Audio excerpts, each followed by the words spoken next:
Amigos, toda a Escritura é inspirada por Deus e ela é útil para ensino, para correção e também para repreensão. De Gênesis ao Apocalipse, tudo o que foi escrito está dentro do princípio bíblico de que a palavra de Deus se renova a cada manhã. No grande conflito entre Cristo e Satanás, o Senhor, em sua onisciência e onipotência, trabalha de tal forma que as histórias do passado acabam tendo um novo cumprimento no futuro. O Senhor tem vários motivos para trabalhar dessa forma, mas uma das razões dele agir desta maneira é que assim ele deixa um exemplo para as gerações futuras. Sendo assim, o povo de Deus sempre terá um mapa traçado que indicará qual o caminho da vitória e qual o caminho da queda. Bom, o capítulo 25 de Números é uma sombra, uma ilustração do que está acontecendo agora no povo de Deus. A Igreja Adventista do Sétimo Dia está espiritualmente acampada em Sitim. E logo à nossa frente está o Rio Jordão espiritual, que são as águas purificadoras do segundo grande batismo do Espírito Santo, o qual precisamos receber para que então possamos entrar na Canaã celestial.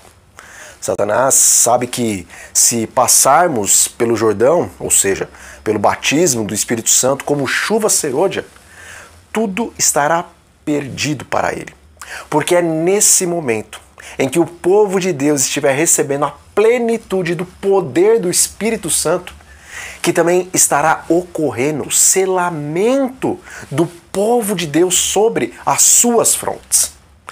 E após os fiéis do Senhor serem selados, a respeito dele, as Escrituras declaram o seguinte: o justo continue na prática da justiça, e o santo continue a santificar-se. Apocalipse 22, versículo 11. Por isso, amigos, antes de passarmos pelas águas do Jordão espiritual, Satanás tentará o possível e também o impossível para nos deter. E a grande arma do inimigo continua sendo as midianitas. As midianitas são a carta escondida na manga de Satanás. Ele sempre usa essa carta quando o povo de Deus está prestes a alcançar a vitória, ou quando o povo de Deus está triunfando sobre os seus inimigos. Ele usou as midianitas no Jardim do Éden. Ele usou as midianitas para fazer com que os descendentes de Adão se misturassem com os filhos dos homens. Ele também usou as midianitas para fazer que os filhos de Deus pecassem na terra de Gósen e tivessem que passar 400 anos escravos dos egípcios. Ele usou as midianitas para fazer os israelitas pecarem na terra de Sitim, e por causa disso 24 mil pessoas vieram a morrer. Ele usou as midianitas na vida de Sansão e também na vida de Salomão. Ele usou as midianitas em todos os tempos bíblicos. E ele também usou as midianitas na Idade Média. E tudo começou a partir do imperador Constantino. E tão forte foi a presença das midianitas naquela época, que a palavra de Deus nos diz que a lei seria lançada por terra e que o plano do inimigo de Deus prosperaria. Daniel 7, versículo 25. As midianitas são o meio pelo qual Satanás consegue introduzir o mundo e suas concupiscências na mente e no coração do povo de Deus e também em sua igreja. Fazendo assim que, consciente ou inconscientemente, o povo do Senhor venha a adorar os deuses dos moabitas. Amigos, o povo adventista do sétimo dia é o Israel espiritual de Deus segundo a profecia. E nós estamos virtualmente acampados em Sitim, aguardando o momento de passar pelo Jordão. Deus tem um propósito em nos pedir para acamparmos antes de passarmos pelo Jordão, ou antes de passarmos pelas águas do batismo do Espírito Santo como chuva serôdia. Ele nos pede para acamparmos espiritualmente, pelo mesmo motivo que ele pediu para os discípulos ficarem reunidos no cenáculo em Jerusalém, até que sobre eles viesse então o Espírito Santo e os transformasse em suas fiéis testemunhas. antes de receber a plenitude do Espírito Santo. O Senhor sempre exige que haja um ajuntamento do seu povo, para que busquem a união entre si, para que removam então as diferenças, para que busquem sabedoria, conhecimento e também discernimento espiritual, amigos. Ele pede isso para que se consagrem completamente a Ele e para que tornem-se verdadeiramente um corpo espiritual, tendo como cabeça a Cristo. Mas infelizmente somente a minoria de nós percebemos que esse é um tempo soleníssimo, o qual Deus está nos concedendo para prepararmos para um tempo de graça e poder que nem mesmo no dia do Pentecoste foi presenciado pela Igreja de Cristo. Irmãos, a maioria de nós estamos pensando que paramos somente para fazer um lanchinho e que logo mais vamos prosseguir a viagem rumo a Canaã celestial. Os adventistas que não entendem que nós só estamos acampados para orar, para suplicar, para clamar e lutar com Deus pelo batismo do Espírito Santo, acabam se tornando ociosos espirituais. E quando não temos nada para fazer, nós procuramos alguma coisa para passar o tempo, amigos. E é justamente aí que Satanás encontra a oportunidade para introduzir no meio do povo de Deus as midianitas, ou os belos moabitas. Filmes, novelas, seriados, futebol, lutas e uma infinidade de jogos competitivos, moda, lazer, novidade, centenas e milhares e milhões de novidades. Carnes, refrigerantes, doces, pizzas, tudo que aguce os nossos sentidos, paladar, visão, audição, tato, olfato. A quantidade de suas midianitas é muito grande, irmãos, e não para de crescer e de se atualizar, porque a mente do nosso inimigo não descansa um só minuto para planejar novas maneiras de levar o povo de Deus para a morte e para o inferno, juntamente com ele e com os seus anjos. O propósito das midianitas é levar de maneira inconsciente o povo do advento a adorar os deuses dos moabitas. Irmãos, o propósito das midianitas é fazer os adventistas do sétimo dia adorarem inconscientemente a Baal. E, infelizmente, o que Satanás fez, temos permitido que ele prospere.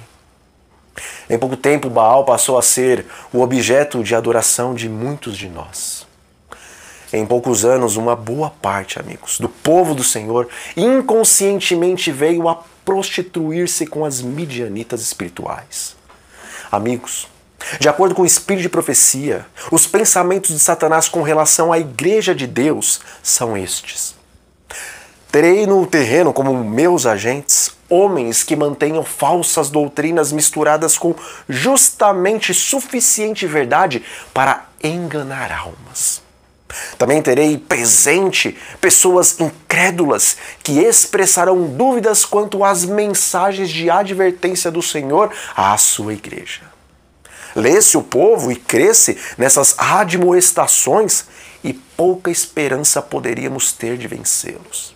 Mas, se pudermos desviar-lhes a atenção dessas advertências, permanecerão ignorando o nosso poder e a nossa sagacidade. E, finalmente, os ganharemos para as nossas fileiras. Testemunhos para Ministros e Obreiros, página 475. O inimigo de nossas almas conseguiu fazer com que este seu plano prosperasse dentro da Igreja do Senhor, irmãos.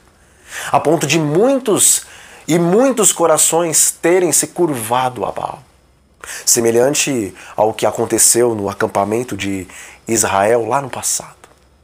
Amigos, a carta à igreja em Laodiceia nos diz que o Senhor está com náuseas da situação espiritual do seu povo. E de uma maneira especial, suas náuseas são por causa dos professos líderes, por causa dos professos pastores, por causa dos professos anciãos, por causa dos professos pregadores e por causa dos professos diretores de ministério. Uma enorme responsabilidade repousa sobre todos esses.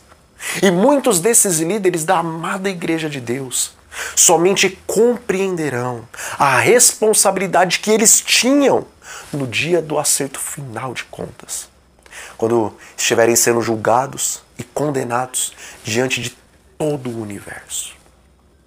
Irmãos, os líderes foram chamados por Deus para serem exemplos ao povo do Senhor. Mas a realidade é que uma boa parte deles demonstram-se hoje cabeças nas facções da apostasia. Contudo, Deus tem muitos líderes que não dobraram e também não dobrarão seus joelhos a Baal. Mas, infelizmente, alguns dos líderes têm sido os primeiros a trazerem as midianitas para diante do povo do Senhor. Justamente no tempo em que o Senhor está ordenando uma completa consagração de todo o arraial adventista. Eles têm sido os primeiros a vestirem-se como o mundo. Eles têm sido os primeiros a comerem como o mundo come. Eles têm sido os primeiros a cantarem como os mundanos e como as igrejas em Babilônia cantam. Eles têm sido os primeiros a promoverem as festas e toda a simbologia pagã dentro das nossas igrejas. Infelizmente, ainda pegam textos do Espírito de Profecia e interpretam de maneira parcial e fora do contexto, somente para que eles consigam poder continuar com as suas comemorações. E alguns já são até mesmo adeptos do Halloween e das festas juninas. Quem dera que os seus olhos fossem abertos para que eles enxergassem qual a espécie de anjos estão ao lado dos crentes quando eles comemoram tais festas que nasceram na mente dos demônios, irmãos. Deus estabeleceu a liderança, amigos. A liderança é um plano divino. Contudo, Satanás sabe que se um líder se desvia, ele pode levar muitos leigos juntamente com ele.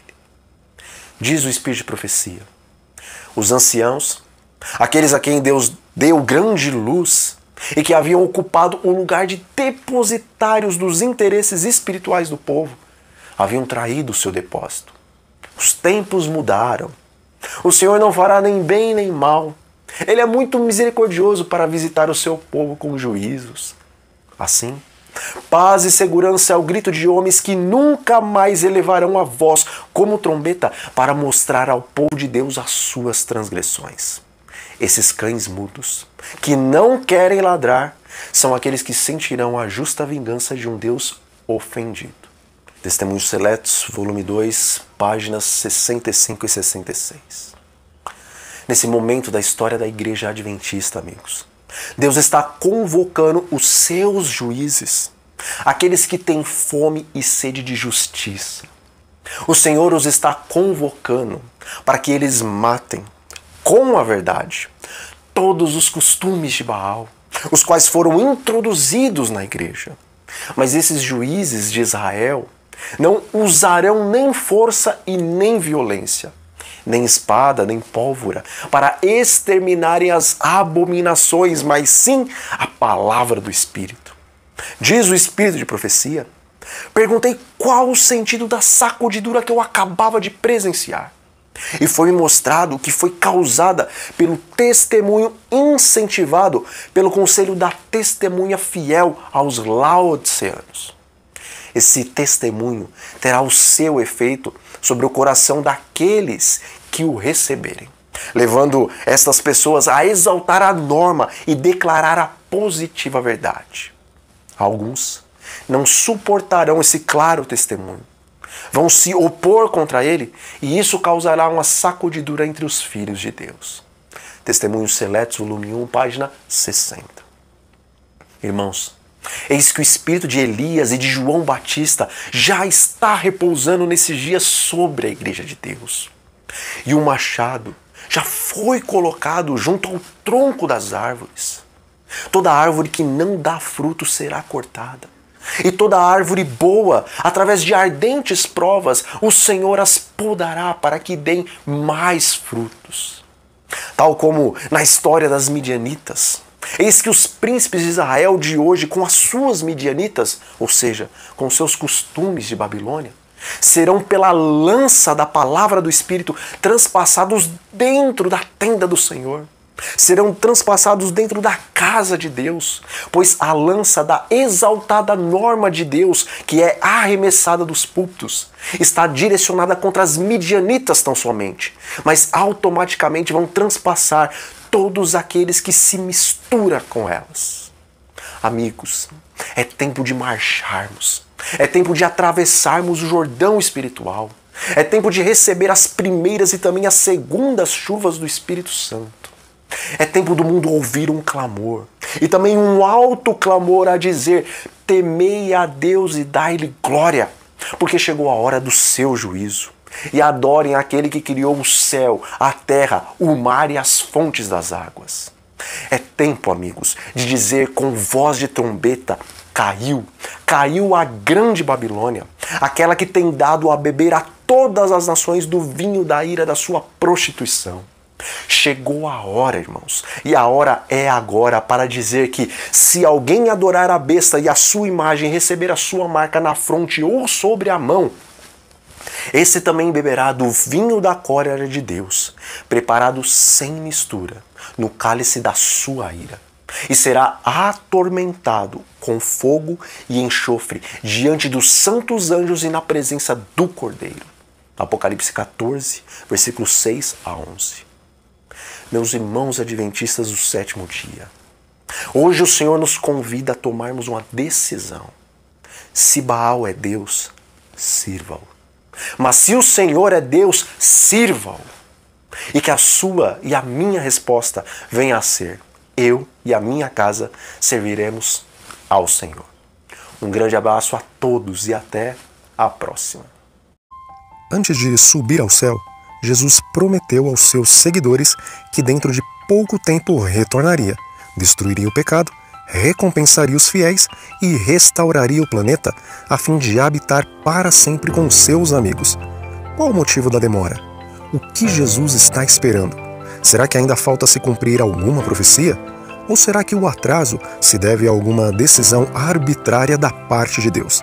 Em seu livro, Por que Jesus ainda não voltou?, o pastor Herbert Douglas explica de forma fascinante o motivo do atraso de Cristo. Adquira o livro Por que Jesus ainda não voltou entrando no link que está na descrição desse vídeo e prepare o seu coração para o evento mais aguardado de todo o universo.